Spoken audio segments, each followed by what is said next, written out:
नमस्कार, स्वागत है आपका हमारे चैनल पर। मैं हूं आपके साथ शिप्रा सैनी। पश्चिम बंगाल में चुनावी रैली से इनकार करने वाली ममता बनर्जी की पोल खुल चुकी है। बंगाल के सागरदिघी और जियागंज में पश्चिम बंगाल की मुख्यमंत्री ममता बनर्जी ने चुनावी रैलियों को संबोधित किया है।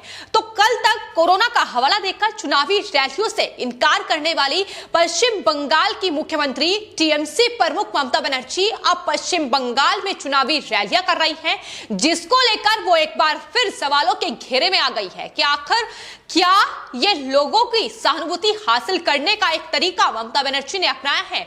जाहिर तौर पर कोरोना के इस दौर में पश्चिम बंगाल में जो चुनावी रैलियां हो रही है उसको लेकर तमाम सवाल उठ रहे थे कि दरअसल इस तरीके की रैलियां, इस तरीके का जनसैलाब इस वक्त ठीक नहीं है, जिसको लेकर लगातार इन रैलियों पर सवाल उठ रहे थे। उसके बाद इन रैलियों को कैंसिल करने की बात हर एक पार्टी की ओर से कही गई, फिर चाहे वो राहुल गांधी हो, कांग्रेस पार्टी की ओर से कही गई। उसके बाद टीएमसी प्रमुख ममता बनर्जी ने भी पश्चिम बंगाल में चुनावी रैलियों से साफ तौर पर इनकार कर दिया।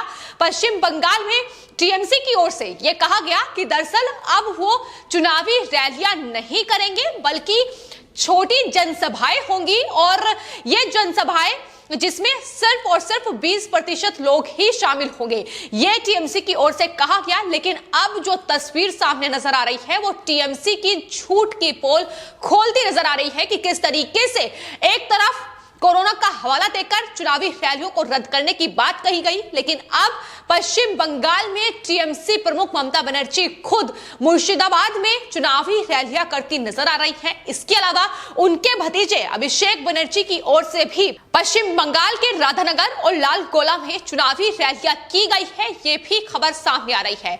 और चुनावी रैली की मुर्शिदाबाद में जो टीएमसी प्रमुख ने चुनावी रैली की है उसमें अगर तस्वीर पर गौर किया जाए तो जाहिर तौर पर ना तो चुनावी रैली में सोशल डिस्टेंसिंग की बात कही है और ना ही किसी के चेहरे पर मास्क नजर आ रहा है।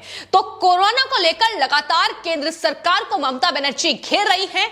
तमाम बड़े आरोप केंद्र सरकार पर मढ़े जा रहे हैं कि दरअसल महामारी को लेकर कोई इंतजाम केंद्र सरकार की ओर से नहीं किया गया, चुनाव आयोग की ओर से नहीं किया गया, लेकिन खुद किस तरीके से एक तरफ चुनावी रैलियों को रद्द करने की बात करती हैं, लेकिन दूसरी तरफ चुनावी रैलियों में कोरोना गाइडलाइंस की धज्जियां ममता बनर्जी उड़ाती नजर आ रही हैं।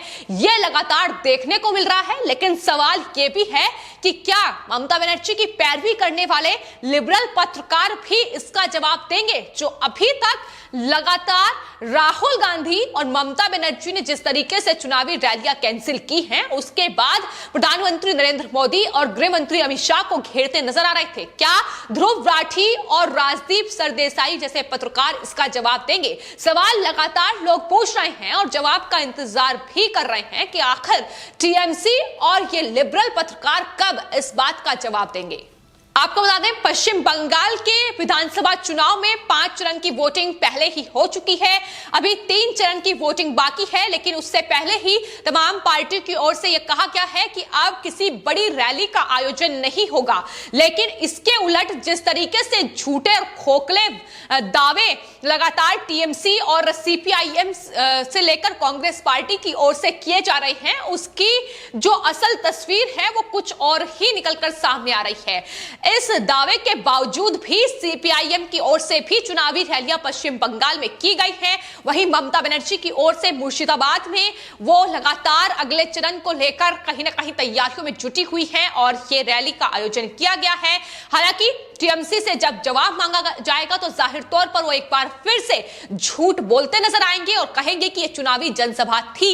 लेकिन जिस तरीके से लोगों में सोशल डिस्टेंसिंग से लेकर मास्क भी चेहरे पर नजर नहीं आ रहा है, वो बता रहा है कि किस तरीके से धज्जियां लगातार कोरोना गाइडलाइंस की वहां ममता बनर्जी की ओर से उड़ाई जा रही हैं।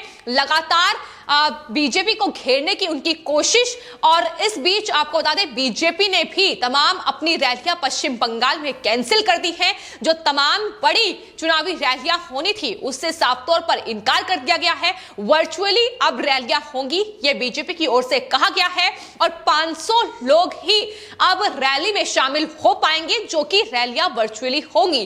तो जाहिर तौर पर यह तमाम कड़े नियम हैं जो बीजेपी की ओर से पश्चिम बंगाल विधानसभा चुनाव में चुनावी कैंपेन के मद्देनजर बनाए गए हैं, लेकिन दूसरी तरफ टीएमसी के खोखले दावे वादे लगातार पश्चिम बंगाल में टीएमसी की पोल खोलते नजर आ रहे हैं। लेकिन लोग लगातार जवाब ध्रुव राठी और राजदीप सरदेसाई जैसे पत्रकारों से मांगते नजर आ रहे हैं, क्योंकि यही वो पत्रकार थे जो लगातार केंद्र सरकार, प्रधानमंत्री नरेंद्र मोदी और गृह मंत्री अमित शाह को पश्चिम बंगाल में जो रैलियों का आयोजन किया जा रहा था उस पर घेरते नजर आ रहे थे। और ध्रुव राठी की ओर से यह ट्वीट भी किया गया था कि दरअसल राहुल गांधी, सीपीआईएम और ममता बनर्जी की ओर से पश्चिम बंगाल में जो रैलियां हैं वो कैंसिल कर दी गई हैं, लेकिन अमित शाह देश के गृह मंत्री और प्रधानमंत्री लोगों की जिंदगी से खेल रहे हैं, ये ट्वीट किया गया था। लेकिन अब वो ध्रुव राठी क्या जवाब देंगे कि टीएमसी आखिर पश्चिम बंगाल में अब क्या कर रही है।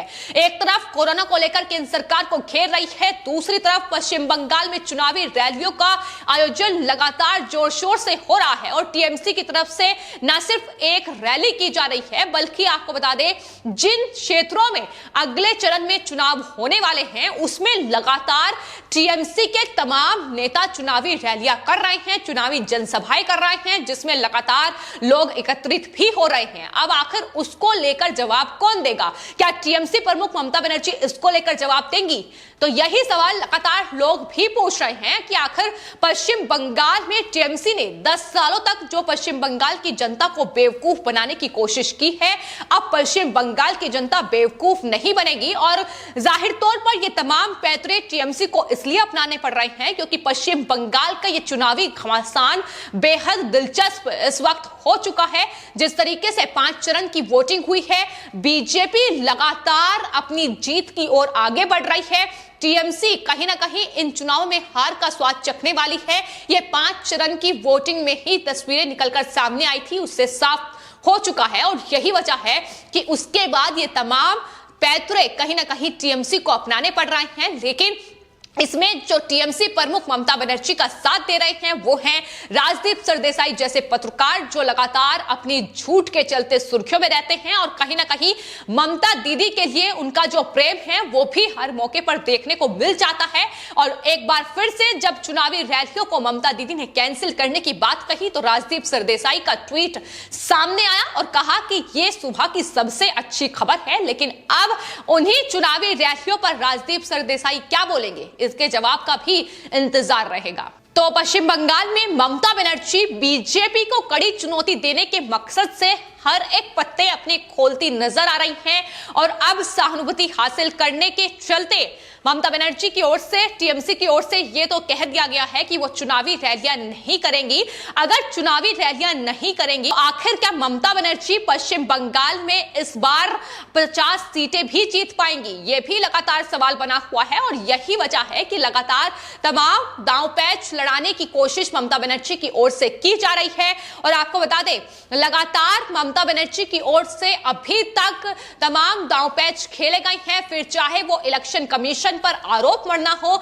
यहां तक ममता बनर्जी कह चुकी हैं कि दरअसल पश्चिम बंगाल में जो बाहरी लोग आए हैं इन चुनावों के मद्देनजर वही कोरोना फैला रहे हैं। इलेक्शन कमीशन से एक ही दिन चुनाव कराने की बात भी पश्चिम बंगाल में ममता बनर्जी की ओर से की जा चुकी है। लेकिन अब जब वो रैलियों से इनकार कर चुकी हैं, उसके बावजूद भी मुर्शिदाबाद में उन्होंने जो रैली को संबोधित किया है, ममता बनर्जी ने प्रधानमंत्री नरेंद्र मोदी को घेरा है और वैक्सीन पर सियासत करने की कोशिश की है। वैक्सीन पर बात करते हुए, चुनावी रैली को संबोधित करते हुए ममता बनर्जी की ओर से कहा गया कि दरअसल देश के बारे में सोचने से पहले वैक्सीन विदेशों में पहुंचाई गई। 64% वैक्सीन जो है वो विदेशों में पहुंची। लेकिन ममता बनर्जी ये क्यों बोल रही हैं कि जब सरकार ये कह चुकी है कि देश में वैक्सीन की कमी नहीं है, वैक्सीन की जो उत्पादन क्षमता है उसे भी केंद्र सरकार की ओर से बढ़ाया गया है। तो ममता बनर्जी के लिए अच्छा यही होगा कि वैक्सीन और कोरोना के संसाधन पर राजनीति करने के बजाय अगर पश्चिम बंगाल के जो जमीनी मुद्दे हैं, जो वहां की लोगों की समस्याएं हैं, उस पर अगर वो बात करें तो ज्यादा बेहतर होगा। लोग ज्यादा बेहतर तरीके से समझ पाएंगे, क्योंकि कोरोना का ये दौर शायद अब है और आने वाले वक्त में सरकार इससे निपट भी लेगी, क्योंकि तमाम संसाधन लगातार उन्हें बेहतर बनाने की कोशिश केंद्र सरकार की तरफ से जारी है। लेकिन जो घटिया राजनीति टीएमसी टीएमसी की ओर से या फिर शिवसेना की ओर से, आम आदमी पार्टी की ओर से इस कोविड के दौर को लेकर खेली जा रही है, वो अपने आप में बेहद कहीं ना कहीं दुर्भाग्यपूर्ण है, ना सिर्फ देश के लिए बल्कि देश के लोगों के लिए भी, क्योंकि ये तमाम जो पूरा समय है कहीं ना कहीं ये चुनौतीपूर्ण हर एक नागरिक के लिए है देश के। तो ऐसे में बजाय इस पर राजनीति करने के अगर ध्यान पश्चिम बंगाल के जमीनी मुद्दों पर टीएमसी प्रमुख ममता बनर्जी दे तो शायद इन चुनाव में वो कुछ ज्यादा सीटें हासिल कर पाएंगी। फिलहाल आपकी इस पूरे मामले पर क्या राय है, हमें कमेंट बॉक्स में जरूर लिखें और चैनल को सब्सक्राइब करें। धन्यवाद।